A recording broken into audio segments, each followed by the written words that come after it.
what the heck does a full-time artist's life look like? That I was living the American dream and that I was successful. Then you lose it all and you realize, wait a minute, that wasn't success. I'm creating a movement behind my art. Art is fueling the movement, which is also fueling where this become a lifestyle. And the worst thing you do is quit. If you feel unworthy and you feel like you don't belong and you feel like you're not enough, guess what? You're born enough. The minute you're born, you're breathing, living, you're enough. And you were given that gift of being enough. If you could do an art installation anywhere, what would be something that would be incredible? And I want to paint love all over the White House. When your time is up on this earth, whenever that may be, what's that legacy you want to leave behind? I think your legacy is going to naturally be left behind by how you're showing up in everything that you're doing. There's lessons to the entrepreneur in that as well. That doesn't just apply to art, does it? Mm-hmm. No. You are an entrepreneur if you're an artist. You've got to let go of the fact every single person on the planet is... Are you looking for actionable insights from the world's most inspiring individuals? The Built by Love podcast is on a mission to transform your life, your business, and your health. Tune in for impactful conversations with people who do business differently. Avoid burnout, acquire freedom, and live life fully on your own terms. With me, Pete Daly-Dickson, alongside Daniel Bussius. Ruben, it's an absolute pleasure to have you on the Built by Love podcast. We have something we like to do where we like to start with a crazy question, which is the most challenging time in your personal, professional life that you weren't quite sure what the outcome was going to be, and it was a pivotal moment in your life. Can you share a story with us like that? Yeah. Is that a crazy question though? Starting this thing, right? I was in finance. And I'm like, how is this going to look like to become a full-time artist? Like, I know the formula for finance. I was a financial advisor. You make the dials, you do the calls, set the appointments, do the meetings, and do the thing.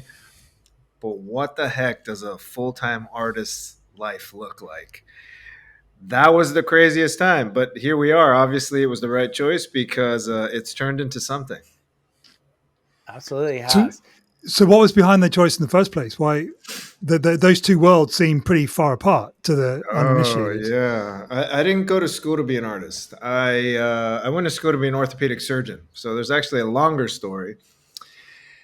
That's what I wanted to be. So I'm a kinesiology major. I have degrees in chemistry, physics, physiology. I almost got all the science degrees just because I took a lot of school.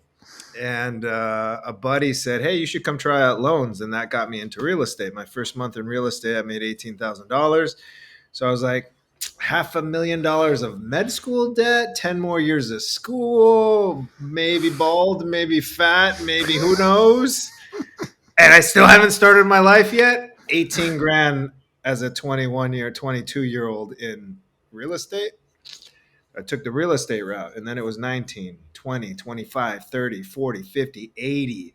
I was making so much money for those early 2000s. And then 2008 hits, you lose everything. But during that time, to me, everything was about money, money, money, money. Diamond watches, Escalades, rims, cars, bikes, boats, houses, gambling, massive weekends in Vegas. Like, that was the life. And tables, I'm in my 20s, tables at the club, all the girls, you name it. That was my life. And I thought that that's what meant that I was living the American dream and that I was successful. Then you lose it all and you realize, wait a minute, that wasn't success. That's superficial. And don't get me wrong, we need money, and I like money, and money's important, but money shouldn't be the thing that rules you. That shouldn't be the metric for everything that you do.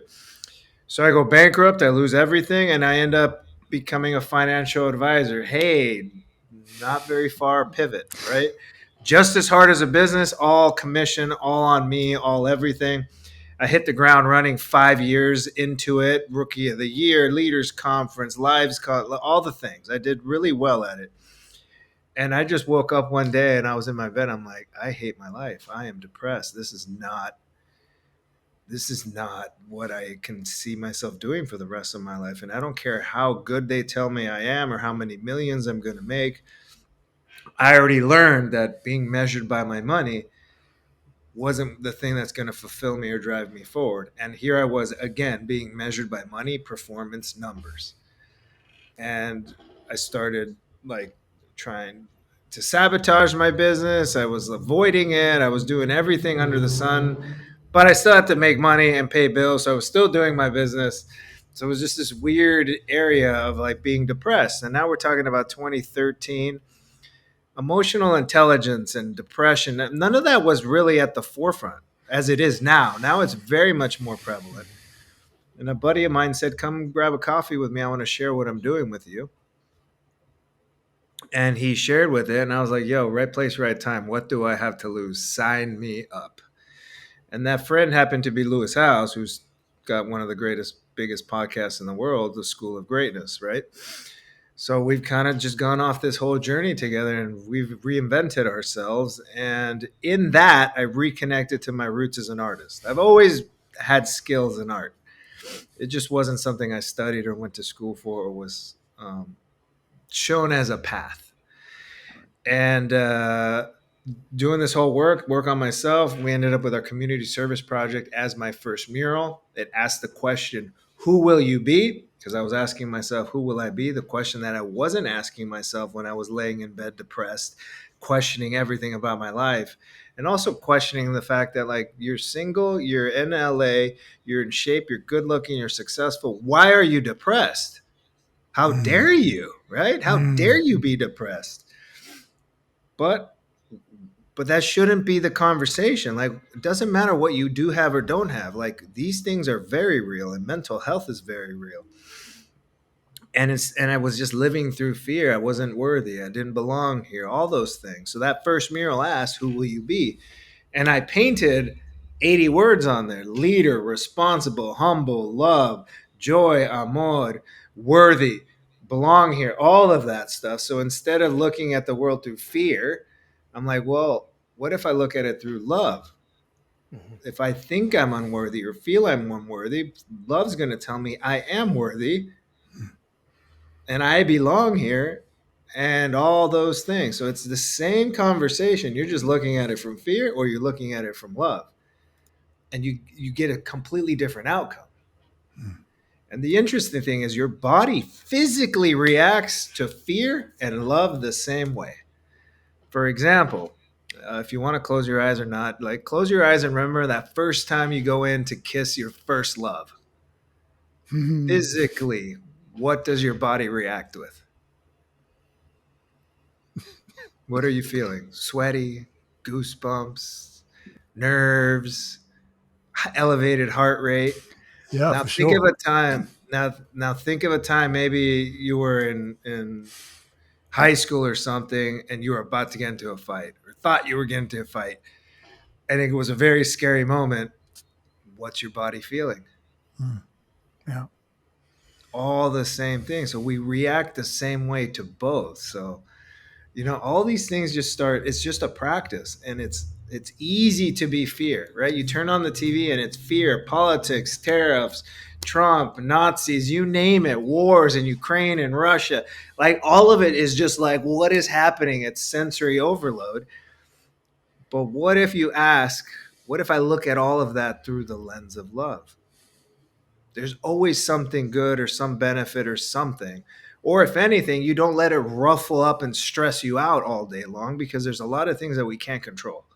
And all that stuff we can't control. But why are we consuming it like we can, and we're just yelling at the TV or commiserating with your neighbors or whatever the case is? I'm always looking at what is the good, because that's the only thing we can look for and what we can control. And if we realize that humans are on this planet to love and be loved, all of us, good, bad, and ugly, everybody is here for the same thing. We're just operating differently. That's making us show up differently. That's making us be interpreted differently. Now, there is a lot of evil in the world, and there is a lot of fear in the world, and there's a lot of hate and all that. And I'm like, what if they just needed a hug as a kid? So now I'm a father. I need to make sure I lead by this example and give my kids everything they can to come out on one side of it. And I got to walk the talk. I can't just say it and not do it. right? Mm. This marathon was something I was afraid of for a very long time. Like, I'm not built for this. I'm a CrossFitter. I'm a 5K guy. I'm a sprinter. I'm not built to run a marathon.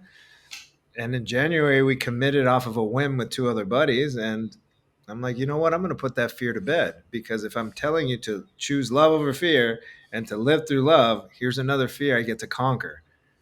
And I just did it by running the marathon on March 16th. This is incredible, by the way. Congratulations on that. Thank you. I'll share a short personal story, and then it's gonna go to you for a question.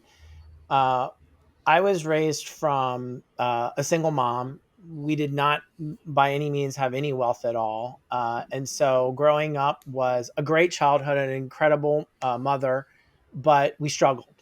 And so when I started my business in 1998, and I started to make money, I kind of went through the same thing. Had no business doing it, but I was shopping at Saks and Neiman Marcus, and I was buying all the things and doing all the clubs and the bottle service and the whole facade, right? And for me, the first time that I basically went into financial ruin was September 11th, because I was running an event business.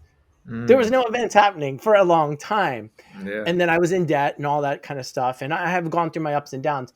And my question to you is this: is because I've also lived in LA, and that's how I met you. But when you first started making money, what was your background that had you spending that money to create that facade of wealth and status? Was it from your upbringing, or just because of the nature of Los Angeles? And for our listener who maybe hasn't lived in Los Angeles, they might not understand what that's like. That's a good question. No one's ever asked that. So you want to get vulnerable? We'll get vulnerable. Number one, I'm Colombian. So we're already a little ostentatious, right? Um, so I think a lot of that was how my dad operated and how my mom operated. My dad very much liked to show it off. Brioni suits, Mercedes and BMWs. That's what we had. We grew up, middle class, good middle class. I never lacked anything. So none of it has ever come from lack. It's come more from opportunity. It gives you choice. It gives you power. It gives you freedom in some senses, unless, you get ruled by it, but that's a whole nother thing. But I remember my mom giving me a lesson, because we would ask and get our things. She's like, well, if you want something else, like, go earn it. My first entrepreneurial businesses were not legal. Um, But if I wanted more things, I had to figure out how to get it. And it was okay. And it's okay to want more, and it's okay to want better.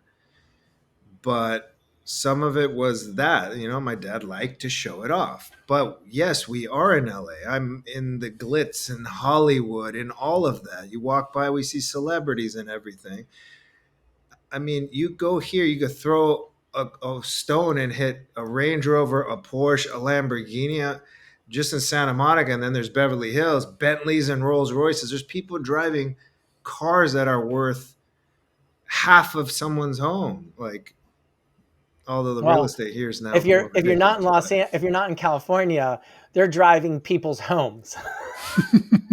yeah, $500,000 Rolls Royce, right? $1 million Bugatti. And you see this, and then it's just like there's a point in realizing that in my 20s, I wanted the Lamborghini for my ego. Yeah, Now in my 40s, I want the Lamborghini because I'm a car guy. I've been a car guy my whole life. I love the car. I love the brand. The Lamborghini Urus, I'm an SUV guy too. I wouldn't like the other car, but the SUV, the Urus, that thing for me is like, that's a dream car to have. But it's no longer about my egos, because I love the craftsmanship and everything that goes into that car. So there's a big difference in what I buy now versus how I bought then, yeah. right? I'm a big Louis Vuitton fan. We don't have a lot of it, but there was this purse I wanted to get my wife a couple years ago. It was Virgil Abloh's last one of his designs. Yeah. And I'm like, I love that purse. I'm really buying it for myself, but my wife's going to use it. But it's because I love, like, there was something about it. It's no longer about, I got a fake Rolex because I want to show off that I'm successful. Dude, Mhm. Are you ready to take your business to the next level, but continue to be held back by marketing that fails to bring in new customers? It's time to stop settling for lackluster results, wasting your time and money, and focus on a proven formula for business growth. At Built by Love, we're more than a marketing agency. We're your growth partner. As a multiple-time award-winning agency, we specialize in creating marketing strategies that aren't just effective, they're transformative. Here's what we do. 1. Grow your revenue. Our proven systems drive meaningful, measurable results. 2. Elevate your brand. Our strategies will help you stand out and connect with your audience on a deeper level. 3. We save you time and money. Our award-winning team will handle your advertising and marketing with precision and expertise so you can focus on what you do best. Don't just take our word for it. Experience the difference for yourself. Book your free consultation today at builtbylove.com. So there's a difference in why you're doing it. And that's what I learned through my 20s and going bankrupt and all of that. So yes, LA has this facade, but I'm also born and raised here. So it's my normal. Mm-hmm. Little bit of upbringing for sure on how my dad operated. And, we're Colombian. We're a little ostentatious.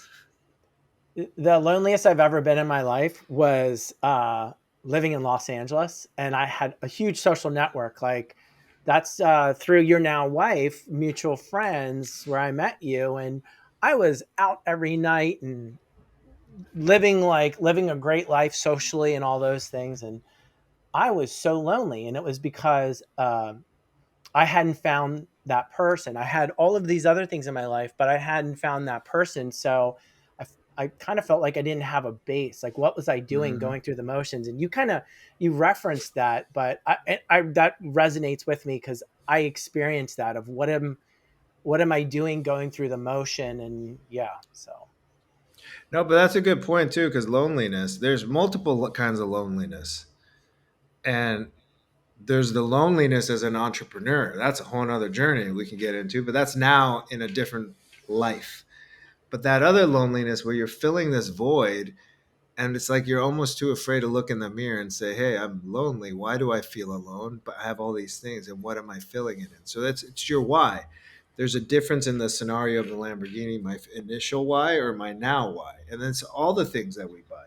Sometimes we buy these things and we think they make us feel whole, and then you get that quick dopamine hit. So like if you ever make a big purchase, it's not about not buying that luxurious thing. It's just make sure you're buying it for the right reason, Mhm. right? Anything, we have way less friends now. I used to have all the friends. You can have a party and show up with 1,000 people, no problem.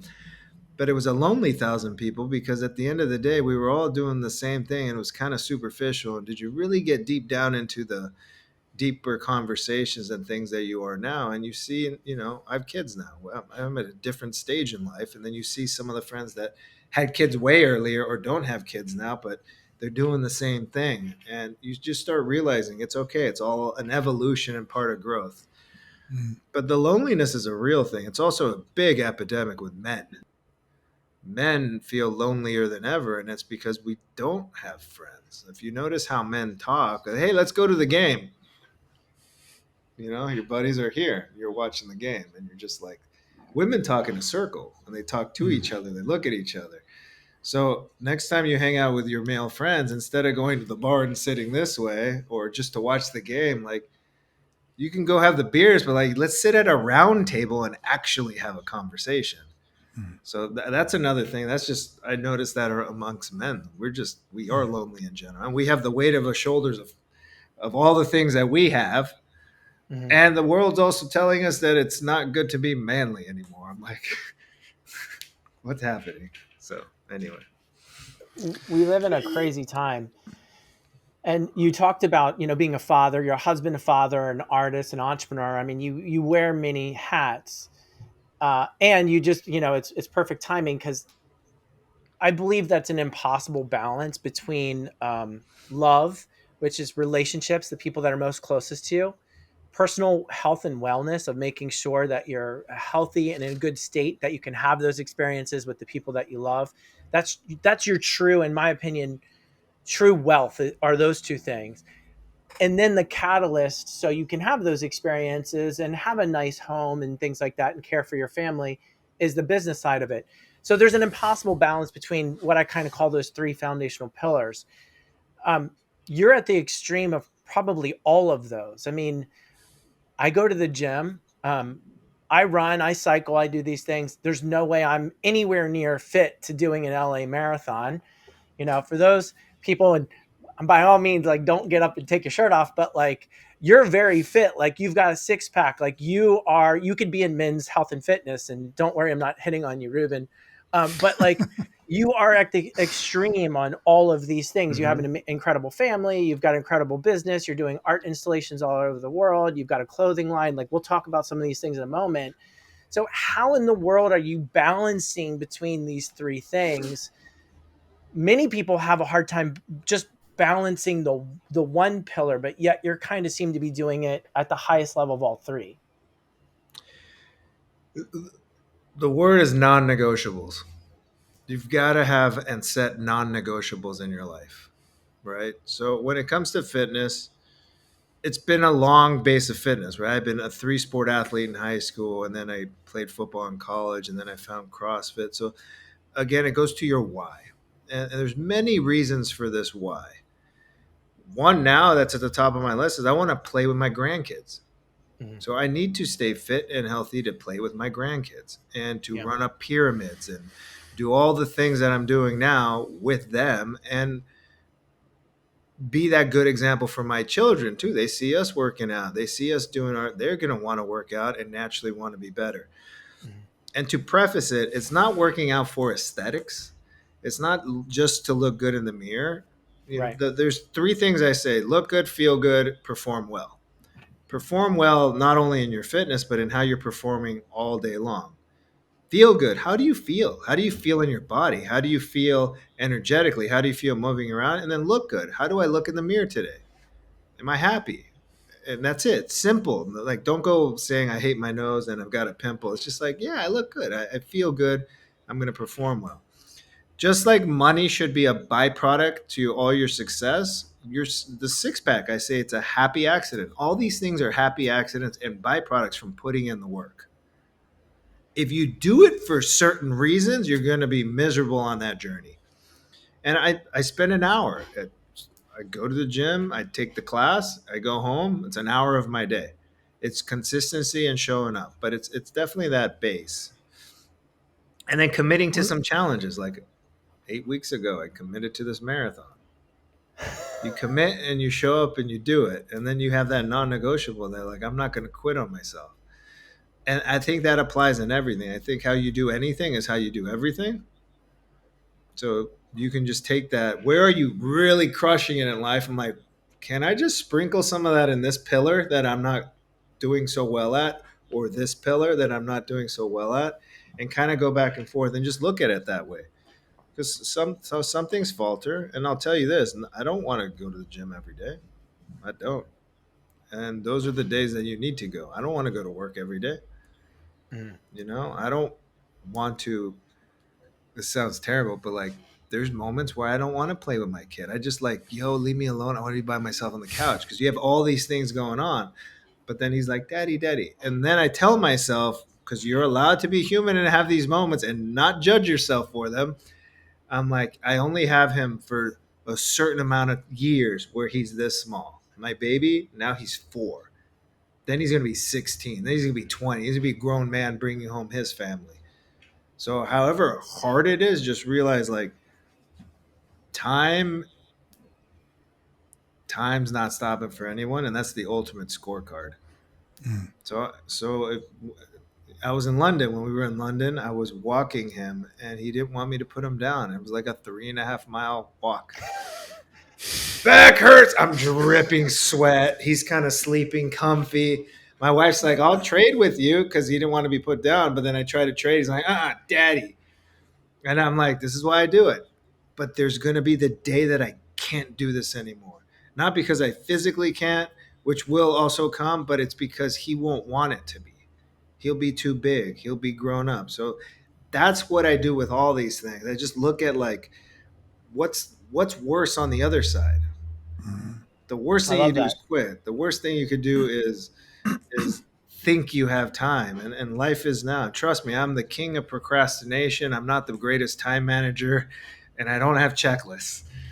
But it's just, I think these little trigger points and just keeping you grounded in reality are those moments of truth, because 2 weeks could go by and you're like, oh, and you miss something. So That's I such just don't want. that's such a great perspective. And you have a perspective that a lot of our other guests don't have, and that you've got experience both of the entrepreneurial and the artistic world, and you're kind of those balances that Daniel was talking about. You're also blending in the artist in you. I'm an artist. I believe that we're all artists. I'm an actor. So I'm expressing my art in a different way to you, but I'm really curious to get your insight into the role of art in entrepreneurship and the role of entrepreneurship in art. Oh man. So if you ever get asked that question, if you could go back in time and change anything, what would you change? My answer is always nothing, because I wouldn't be who or what I am right now. True that. So all of that has helped me be the business side of this artist, and to be an artist and be able to turn it into something. We're the sum of our experiences. So to answer that in the first most, I think artists need to stop saying sellout. That's being a sellout, or that's being this, or that's being. Don't judge anything. Like, think of it. How can I get my art to the masses? How can I make sure I have food on the table? How can I feed a family? How can I build a business? How can I, like, let's start asking the real questions, and seeing how it applies to your art. And then what's the message I want to put forth with this art? So I think it all helps. It all plays a role. It doesn't take away from my creative side. It doesn't take away from my artistic side, because there's many days I'm like, yo, I'm an artist. That is not my. I don't want another spreadsheet. Again, when I said I don't have checklists, like, I don't want to look at the margins, and I don't want to look at the EBITDA, and I don't want to look at any of that. Like, accountant, handle this. But you got to know enough and see enough and look at it enough to see if it's working, because your art shouldn't just be measured by likes, especially with Instagram, how it's changed. It just changes. I used to Yeah. put up a post and you get thousands of likes. Now you put up a post and it gets 50, 100, depending on what it is, right? Um, you have to look at the impact of everything that you're creating, and I think that's more realistic, and not just financially. It's like, are you happy? Are you building a life? Are you having the family? Are you having freedoms? Are you, you know, letting go of self-judgment and perfection and all these things that, and I'm just talking about the things that I'm talking about in my head all the time, Mm, right? mm, mm. Because is art ever done? No, it's never done. But is it good enough? Well, what's your definition of good enough? Because if you want it to be good enough for this gallery, or good enough for this, or I've walked into galleries and I've looked at art and I look at it with a critique lens and an appreciative lens, and I'm like, wow, they let that be out here in the public shown like that, because I see like flaws in things. Mm. I'm not saying it to judge it. I'm saying it to kind of tell myself, like, let go and put it out more like that. Yeah, yeah.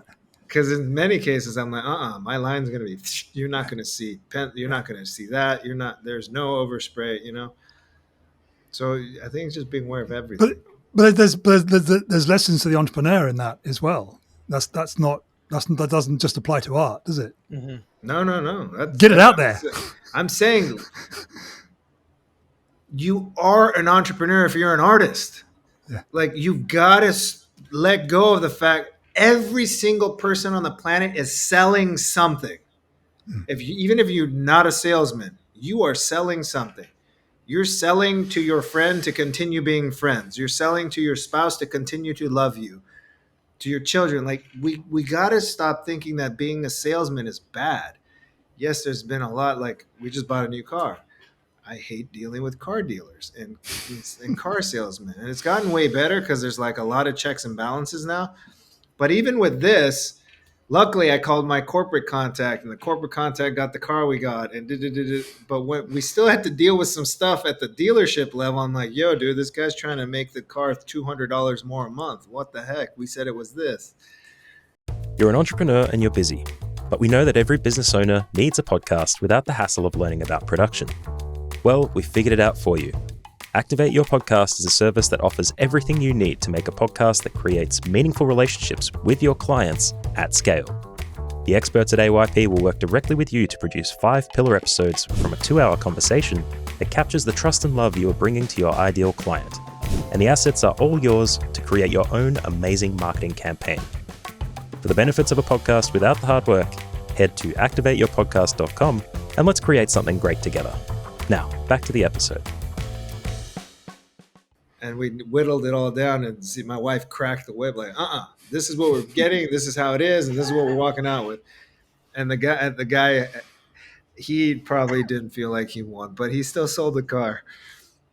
But that's why people think sales is bad. Yeah. Did you get the Lamborghini?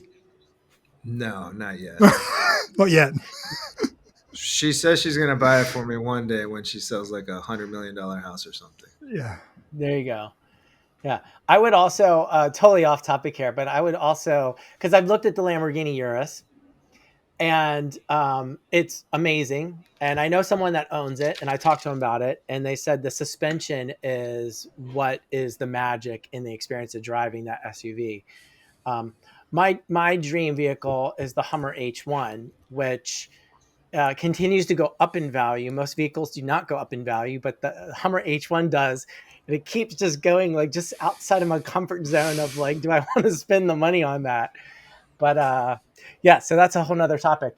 To your point though, Ruben, it's an interesting thing because I try to explain to clients and just in my personal belief, which I think will probably resonate with you, is that everything in life is a balance, and it's a balance of value. And it doesn't matter if you're selling something, everything goes back to a balance of value, whether it's a marriage, whether it's a friendship, whether it's a business transaction, is that there needs to be an equilibrium. And if there's not an equilibrium of what you're trying to sell or give, where they feel that it's imbalanced in your favor, you're not going to be successful.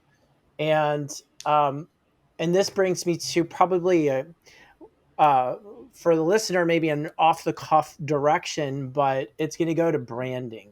Because you're an artist, because you talked about the detail of that, brand and the way you present something, which is very much an art and as well as a science, evokes emotion. And from that emotion comes whatever perceived value, or the way, if it's status or it's emotion of joy or whatever that is. Can you speak a little bit to how you've developed your brand and how important it is to the end user? And I guess it's the second part of the question. It's getting a little bit detailed, but is your end user, is the customer that you're selling to the viewer or the person who's commissioning the art, or both? Sorry, that's kind of like a long-winded question there. Let's see, where do I start? So my art, we started with murals, and I called them paint inspirations, because back when I started painting them, no one was putting gratitude 20 feet tall on a wall and be humble and do what you love and anything can happen, anything can be. You are beautiful. These are what my murals were saying. Love rises. Because I'm trying to evoke something. Art's already subjective, but I want to basically open the door for you. I'm like, look, I'm spelling out what I want you to feel. I'm using these colors to grab your attention, but it's ultimately up to you to go practice it, to take it with you, have it apply to whatever you need it to apply to. And that I just created a mission, and I had a vision for what I was creating. I didn't turn out to like, yo, I'm going to start this brand. I think it would have been different. I turned my art into a brand. I turned my art into a lifestyle mission. I turned my art into that, right? We're creating a culture of love. It was much different than if I started a brand around live through love and love, but didn't have art to go with it. I think it's totally the opposite. And I think it just was the natural progression of moving it forward and moving it forward. And here we are, and we're in the NFL. We're everywhere. So it's like this thing became a movement. And at the end of the day, the art is my medium and my message and the conversation starter, and it'll never take away from that. And whether you can commission me for a mural or an original artwork or a sculpture, or you purchase wearable art, whether it's a hat or something else, the goal of the end user is to realize that they're wearing something that's bigger than themselves. And what we're all trying to do is now make the world feel a little bit more loving and a little bit better. And that's my why behind it. So do I like selling commissions more? Of course. That's what actually pays the bills. Selling hats, t-shirts, and hoodies does not. That actually, I invest a lot of money into that. It's not as profitable as many might think, and it's full custom. I go with every detail. This isn't off the shelf blanks, and it's all great materials and great design in every detail because I treat my hat as artwork. The hat's a sculpture. The t-shirt's a canvas that you wear, and the human is the canvas now. So my clothing is like, I'm thinking of the humans as canvases, like you're canvases, and I'm putting my art on you. And there's cases where I have painted women with my art, and we've done photography shoots. That's slightly different, but that's also a human canvas, and those are cool projects. So it's a little bit of both. It's a little bit of all of that. The commissions, though, are that's more blood, sweat, tears, and that's what started it all, and that's what feeds the business, and that's what will one day be in a museum and continue to move all of this forward. And the clothing is just a wearable portion of my art because not everyone could get the high end commissions, and then there's prints in between, and then there's clothing. So it's just to bring it more to the masses as well. Again, it's all about perspective. Just it's the way you look at things is the way things are. And if you don't like the way things are, then change the way you look at them. Possibly, is that what you're saying? Yeah. Yeah. I think it's brilliant though what you're doing. I mean, it's very entrepreneurial. I mean, artistic as well, but for the sake of the focus, the entrepreneurial aspect of it, of I've got these huge inspiring pieces that you, the consumer, can't afford, but you can go and enjoy and get emotion from. And then you've got wearables, you've got a clothing line, you've got reprints that they can go and get too. So I think it's brilliant where maybe some other artists don't have that. Like they might have like a small online store. You can buy a reprint of a bigger piece of work, but you have an entire clothing line, which really speaks to your mission of I want this to be a lifestyle. Like I'm creating a movement behind my art, and that movement and the art is fueling the movement, which is also fueling, where this become a lifestyle. And I'd say Nike, whether you love them or hate them as a brand, has built a lifestyle around their clothing line too, with their words, just do it. And your brand, Live Through Love, is following a different but similar path of it. You're creating a lifestyle. Yeah, and I love Nike, and I have a Jordan collection. But I want to do a collab one day officially with them, and this is how I say things and put them out in the world as a perspective. Call it manifesting, call it whatever you want, but Nike's going to say, "Just do it like Ruben and live through love." That's the campaign. So There's I love that. I'm yeah. Thanks for putting it out there. You probably put it out there elsewhere, but thanks for putting it out there on this show. Yeah. yeah, Yeah. There's some years ago, I had done some work. My company did some work with Vans, and I was trying to do more work with them. I mean, obviously Vans is a behemoth of a company, and I was just getting stonewalled. Like there's just nothing. So I ended up buying skateboard blanks, and I custom design in Photoshop this pitch that told the story of I was a skateboarder, had a half pipe in my backyard, showed this whole like thing going to Vans. At the very end was like, you got to work with us, right? Like we are like the legit company that lives the lifestyle. And here's photos of me skateboarding, when I was a young kid in vans and all that stuff. And I sent it to the founder's son, Stephen Van Dorn. And I was like, okay, whatever. And like a week later, I get a phone call and I answer the phone and it's Stephen Van Dorn. And he goes, is this Daniel? And I was like, yeah. And he goes, out of all the things that have been sent to me and all my career, and my office is filled with trophies and all these things, this is the coolest thing I've ever seen.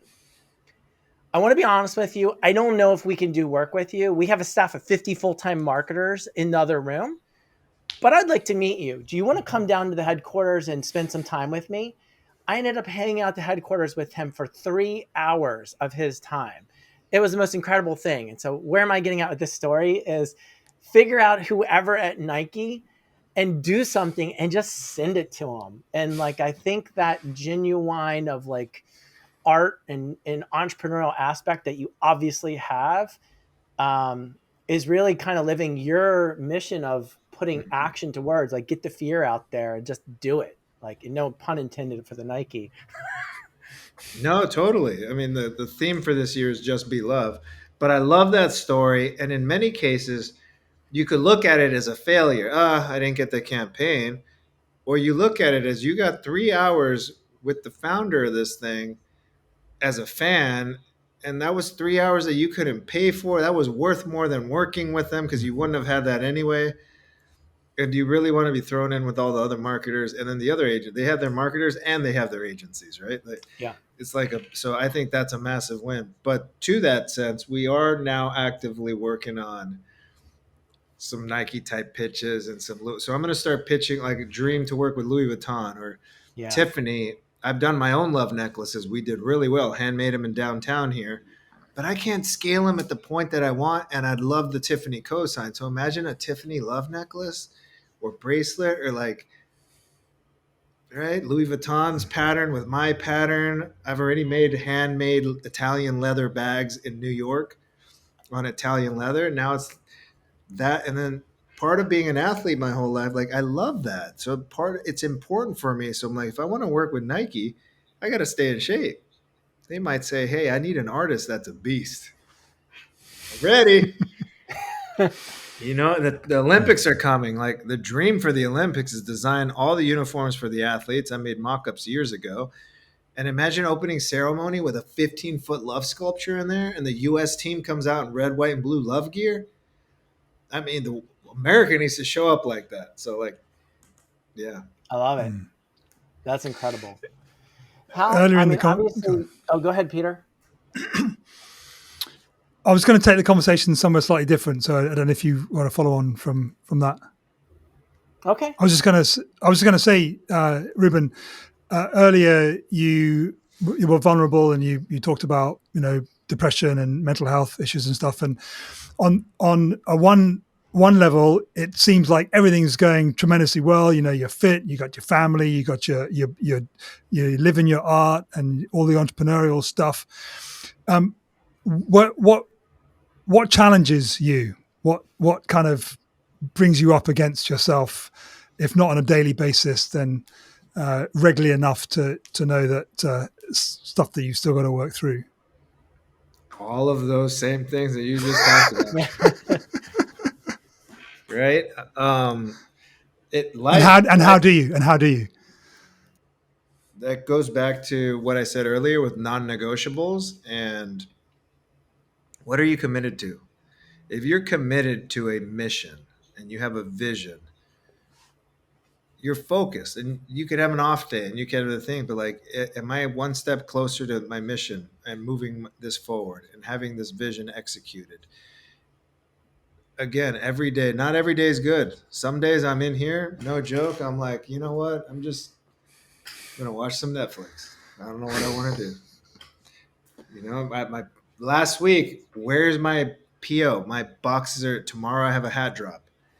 Where are my boxes? We made a little video of it happening and I posted it. Like we're going to start documenting more and more and more. I think one thing in the name of the game right now is content. Mm-hmm. I was always a founder-led brand. And for a long time, I did a lot of content.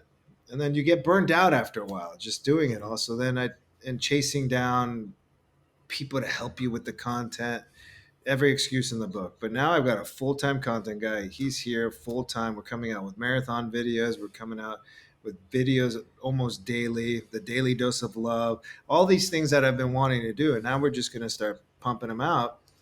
Hey there, entrepreneurs and business owners. Are you feeling stuck with marketing strategies that just aren't delivering? Struggling to attract the right customers or boost your sales? Imagine turning those challenges into triumphs with a proven roadmap tailored just for you. Introducing Marketing Built by Love, the game-changing book by award-winning expert Daniel Bussius.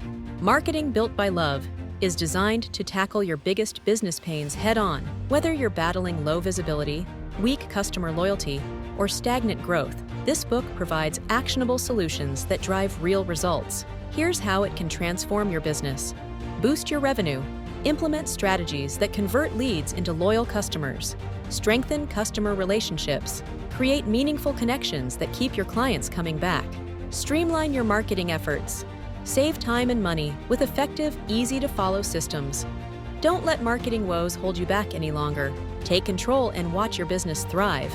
Grab your copy of Marketing Built by Love today in stores at Barnes & Noble, or order online at Amazon or wherever you buy quality books. Transform your marketing. Solve your business problems. Achieve the success you deserve with Marketing Built by Love. Available now. I don't say pumping out as in low quality, but like I got to put it out there. And one of the things is like, is this going to hit? Is this going to hit? That's a struggle. Like, is this going to get the results that I want? Because they say you don't want to just churn out content and just put anything up. It's so important now to put the right thing on there. And that's the voice of all these people that are. Yeah.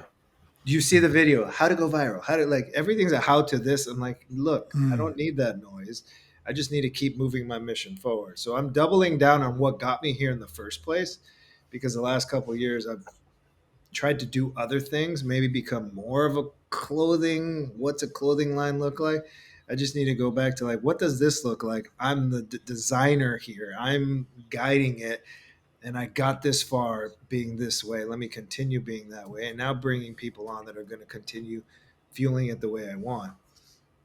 I So think it's those are the smart. challenges. Build the tribe. Yeah. Who inspires you? Myself. No, it's funny because I don't celebrate enough and I don't do anything enough. And that answer should be me. I should be inspiring myself. And I do. I'm very proud of the marathon, for example. I don't look at anyone in particular as an inspiration or someone that inspires me. I think that there's moments in life that inspire me, right? Moments in life. What is someone doing in this moment? That's inspiring. That what they just did, I want to do that. And it doesn't have to be this famous person, right? It doesn't have to be Mr. Inspiration that is on the king of the charts. It's just I think you find inspiration everywhere.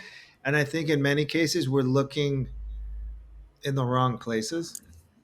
You know what inspires me? My wife had the most amazing quarter 1 this year in her real estate. Like she has brought in some much needed cash flow needs. She's brought in a lot of stuff and put it on her shoulders, and she's super proud of that. So like my wife inspires me in that moment. You know, her birthing my children, that's an inspiration I will never forget. Like we can't do that. I always say if it was up to men, we'd be extinct. That's all. That is a whole nother feat. And I don't understand where this thought that men are superior to women, other than muscularly, there is no superiority here. So I don't know where that comes from. But they are superheroes. And then my kid learned something new at 4 years old, or when he was first born. He would look at trash, and he's inspired me to rethink about my curiosity. I'm like, we take things for granted. What if I look at this as not a salt shaker? Like to him, it was a toy. Spin it around. Even now, he'll make it a toy. I'm like, what if this could be a chess piece, a rook? What could it be? Oh, it's a monster that's taking my like. That to me is inspiring. Obviously, there's those huge inspirational moments that you see that inspire a lot of people. But while I was training for this marathon, I was looking at all these people that just crush these times and like go so fast. That's inspiring because I'm like, I want to push to those limits and those numbers in my capacity. So I think just frame it in the sense of what inspires me to make me take action to move something forward. Because in many cases, you could be inspired, but then tell yourself, but not me, I can't do that. So that's not really now inspiration. So that's where I think it could get a little, but that's them. That's The How do Rock. you He can do that. how do you overcome imposter syndrome? Because obviously, like, you're doing a lot of things and you're training yourself to get out of your comfort zone with art and with clothing and murals and obviously running the LA Marathon. So is there any advice you could give for our listener who is struggling with those things, that they want to do whatever it is, like launch a different line extension in their company or run a marathon or whatever journey or thing that they're scared of in their own life? Imposter syndrome's interesting because in some cases I'm like, well, what's the definition of that again? Because I think it's been misdefined. So it's a psychological phenomenon where individuals experience persistent feelings of inadequacy despite evidence of their competence and achievements, right? Mhm. And I say that because I'm I've making never, I've never heard, I've never heard imposter syndrome defined. That's, there you go.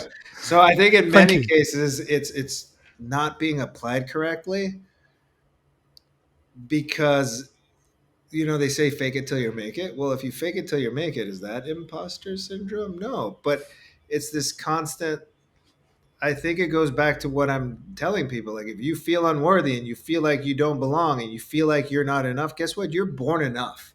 The minute you're born, you're breathing, living, you're enough. And you were given that gift of being enough.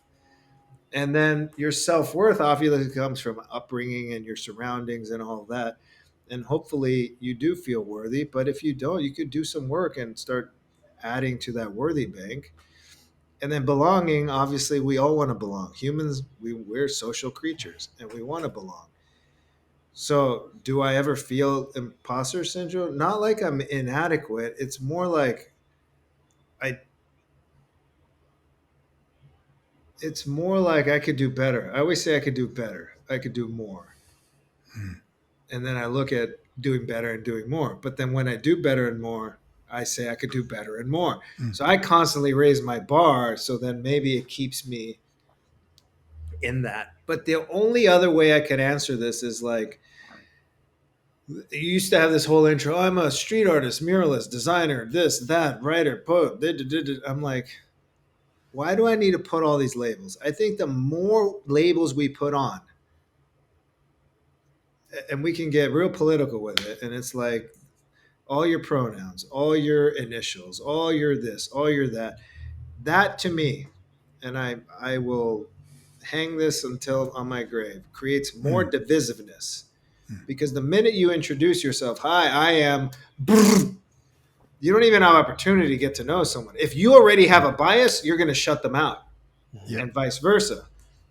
Especially you're like, I vote this way. I'm like, okay, well, I don't vote that way, so you can go kick rock. Like, I don't even want to get to know you. So again, I don't know why. I don't understand why it's more inclusive because to me, it's definitely more divisive. Mhm. So humans, hey, I'm a good human. Are you a good human? Cool. Yeah. I'm a so-so human. Sometimes I'm good, sometimes I'm not.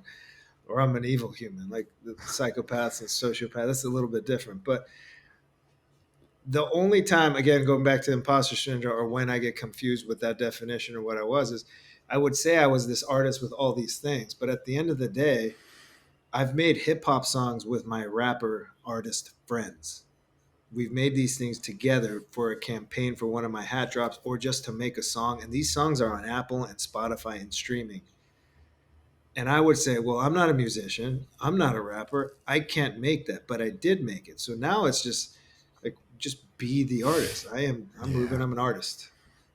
I'm tired of like, oh, I'm an author now because I wrote a book, or I'm a poet because I have a poetry book, or I'm a chef because I like, no, just be an artist. So I'm taking all the labels off and I'm Ruben, I'm an artist because in my head, I have conflicts with myself of like, I can't do this, this, and that because I'm But not. but not all the labels though.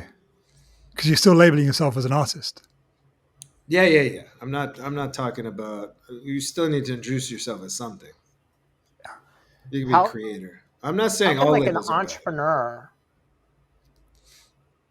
instill more emotion in whatever they're doing? I mean, let's say for example, they're in financial services or whatever. If someone's listening to this and they're saying, "Well, that's great, Ruben. You're an artist, and I do construction, or I'm this or that." I'd argue you could instill love and you can instill art and emotion in every aspect in every business. So, what advice can you give? Because I mean, you truly are an artist. I mean, talk about from the source, right?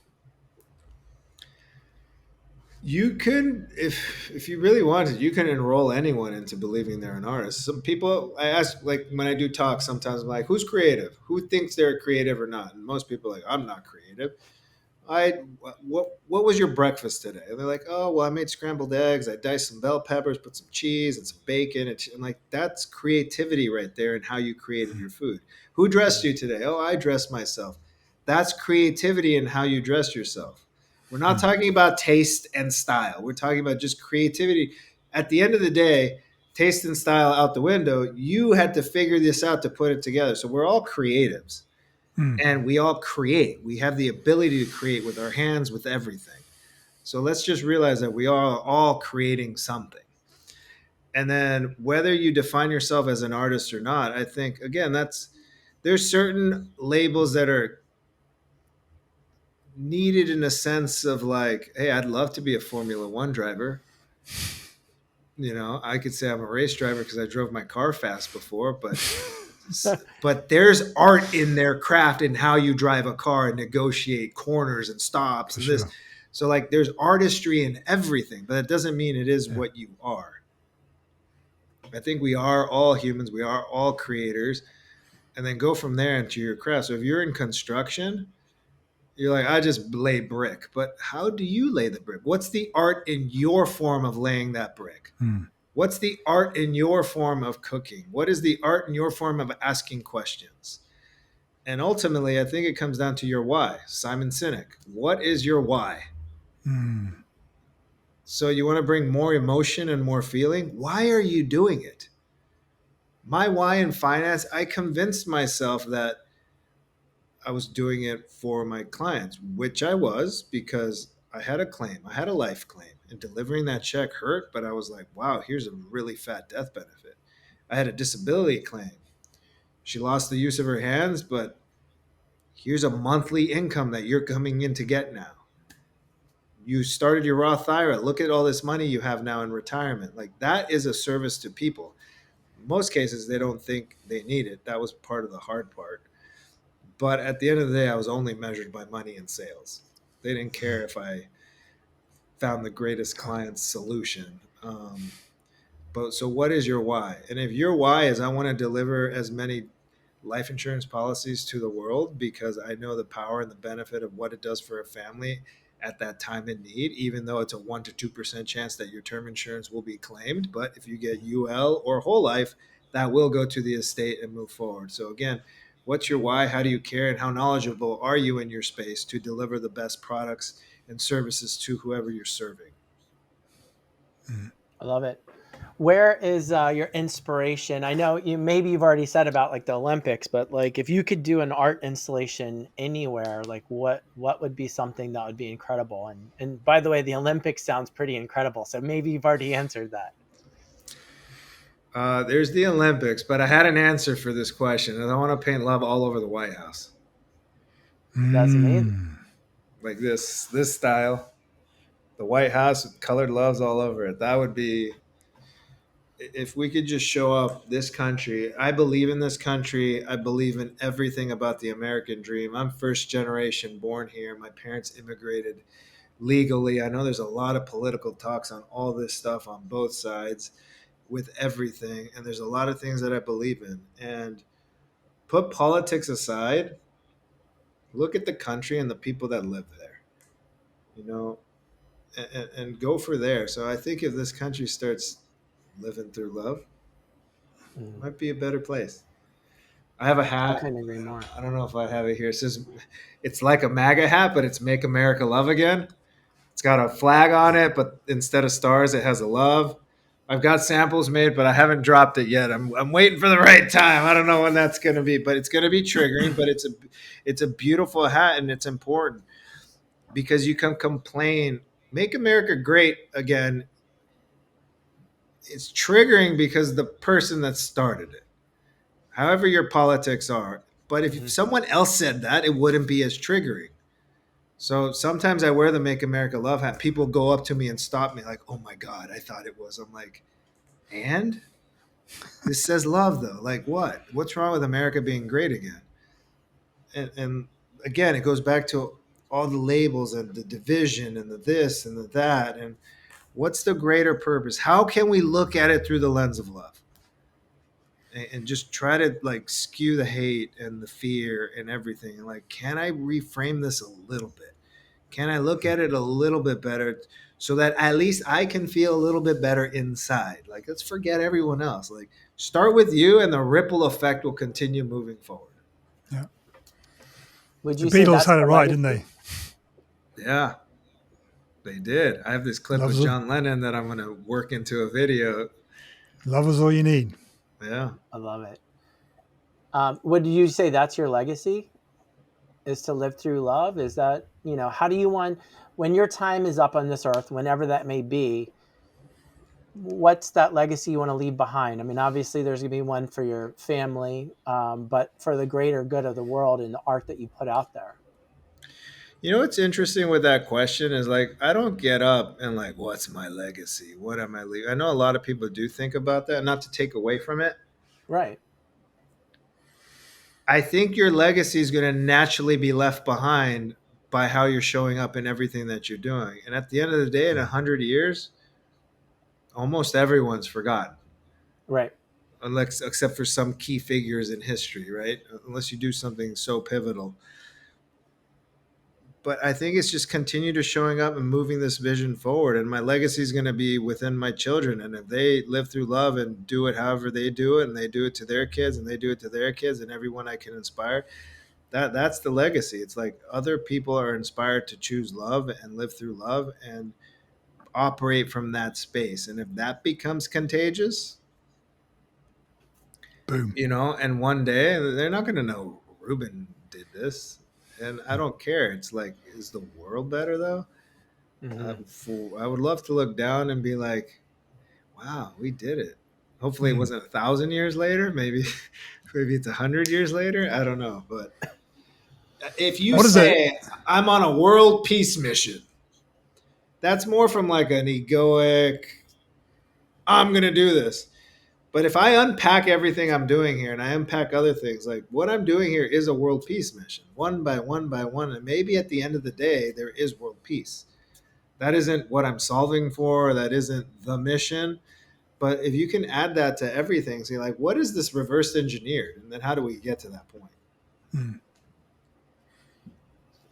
What were you going to A ask? personal Well, mantra. I just do the most good. yeah. I just wondered what a potential collab looks like between Live Through Love and Built by Love. I mean, we seem to be on the same mission, the same trajectory. It'd be really cool to stay in touch and accelerate and help you as much as we can. Absolutely. Keep moving Well, love where can forward. people find you, Ruben? RubenRojas.com, livethroughlove.com, shopchooselove.com. I'm trying to buy all the domains. And Everything is my name. At Ruben Rojas on Instagram. and for the listener, if someone is listening and they're trying to figure out, so Ruben is Ruben and Rojas is Rajas. ROJAS. Oh, did I say A? I'm sorry. Yeah. ROJAS.com. Ruben. Yeah, I say Rojas. Ruben, not the sandwich. Yeah. All right. And the clothing store is there too? Everything's on that website, yeah. Awesome. Any last words that you'd like to leave with us? Live through love. Couldn't be said more better. Thanks so much for listening to this episode of the Built by Love podcast. If you found the conversation inspiring or helpful in any way, then head to builtbylove.com/podcast and make sure you're subscribed to our email list. Please also take a few minutes to leave us a rating and review wherever you get your podcasts, and share this episode with a friend that you think it might help. Each review helps us to spread the message of love to more people. See you next time on the Built by Love podcast.